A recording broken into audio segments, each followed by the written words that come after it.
魏无羡看起来并不烦躁，反而颇有兴致地打量着路两边的店铺，时而慢下脚步仔细看两眼，仿佛一切都新奇得很。也确实很新奇。金陵这才想起，眼前的这个人已经有12年不曾来过这里了。路的一侧站着一位罩着浅绿色薄纱的少女，见他们靠近，连忙凑上前来笑道：“三位公子要住店吗？本店价格公道，童叟无欺，您进来瞧一瞧，不想住我保证不再拦您。”这位少女平日站着并没有什么特别的，但一笑起来，脸上跟着浮起2个小小的酒窝，便横生了些姿色，整个人一下子便灵动起来。魏无羡停下脚步，也笑着答道：“姑娘人生的这么美，想必也不会来骗我。我们今晚就住这里了。”他示意蓝思追和金陵跟上来，一面继续与少女攀谈，几句话的功夫便将少女逗得咯咯直笑。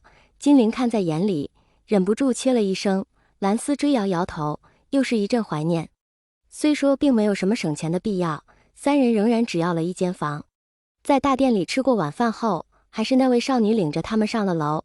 临近门前，魏无羡从袖中掏出一个散发着香气的木钗，递给少女：“我看姑娘长发如墨，好看得紧，可惜没有合适的头饰，恰好我手上有支木钗，不算贵重，送与姑娘，也算是纪念你我相遇一场了。”他眨眨右眼，笑道：“这话说得聪明得很。”少女推拒不得，只好红着脸收下来，一脸羞涩地跑走了。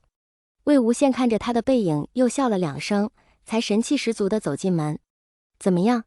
他对金陵说，“以后遇见喜欢的姑娘，知道怎么办了吗？”金陵偏过头道：“搔首弄姿，怎么跟你舅舅似的？”他说了一半，突然想起什么，笑了2声：“不，你舅舅还好，你可千万别跟你爹学。”“我爹又怎么了？”金陵乍道：“你不知道？”魏无羡诧异：“这么说吧，你爹能娶到你娘，那真是祖坟冒青烟。”“什么？”金陵在维护父亲权威与满足好奇心之中纠结了一会儿，还是继续问道：“你知道什么？”魏无羡神神秘秘地凑过来，低声道：“你爹跟你娘告白的时候，我就在旁边。”他边回忆边啧啧出声，那场面精彩得很。到底怎么回事？金陵彻底被勾起了好奇心，魏无羡却闸住了话头。他看看一边的蓝思追，嘴角一勾，道：“思追呀，你想不想知道？”“我就算了。”蓝思追连连摆手：“别人的家事不能私自打听的。”“这有什么？知道这事儿的多了去了，当时蓝湛也在呢。”蓝思追愣了一瞬，才反应过来蓝湛指的是韩光君。“你到底说不说？”金陵不耐烦：“那么急干什么？”魏无羡捏他的脸：“挨近点。”半刻后，金陵捂着嘴，躲到一边无言地笑了起来。蓝思追在意得紧，但又不好探究别人家事。魏无羡哈哈笑着走过来，在他后背上拍了一下，道：“阿苑，下次试试从你们韩光君那打听打听，问出来我请你吃饭。”“魏前辈，你叫我什么？”蓝思追一阵语塞，要他继续叫现哥哥，他是绝对叫不出来的，但当下情形骑虎难下，他纠结片刻，正要开口，魏无羡却挥挥手，放了他一马。金陵笑完转回来时，眼中还有光芒浮动。魏无羡瞧着好笑，道：“金子轩瞒得这么严实，居然让你过了12年还不知道，所以我才说，千万别像你爹，遇见喜欢的姑娘不要眼瞎，直接夸就是，没有姑娘不喜欢人夸的。告白的时候也别那么惊天动地。”他忍不住笑了2声，除非人家姑娘确实喜欢你，要不10有8九要跪，吹得天花乱坠，也没见你成亲呀。金陵不服气：“那是我不愿意被拴住。”魏无羡道：“我可是身经百战。”“身经百战？”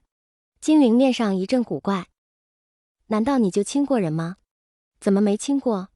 魏无羡理直气壮：“当年我可是把人亲到脚软。”此言一出，魏无羡面上不显，心下却又想起当年亲到脚软一事。他至今不知是哪位仙子，但被亲到脚软的是自己，这话是无论如何也说不出口的。金陵被他的厚颜无耻惊到了，半晌没说出话来。魏无羡得意洋洋地站起来，在他身边站定，对他们道：“行了，睡吧，下半夜有的忙呢。”说完，他身上漫起银白色的光。整个人消失在金陵的银铃里。到了后半夜，三人确认了装备，蹑手蹑脚地往下走。本意是不想搅人清梦，不想大殿里老板娘竟撑着头坐在门边，见他们走过来，一阵讶异。三位公子这是？魏无羡立刻反应过来，道：我们睡不着，想出去走走。老板娘这么晚还没睡啊？老板娘道：我们店里什么时候都要有人醒着的。他上下打量三人，笑道：这几日睡不着的人真不少，昨天也有几个小公子这时候出门。魏无羡一愣，道：还有别的人吗？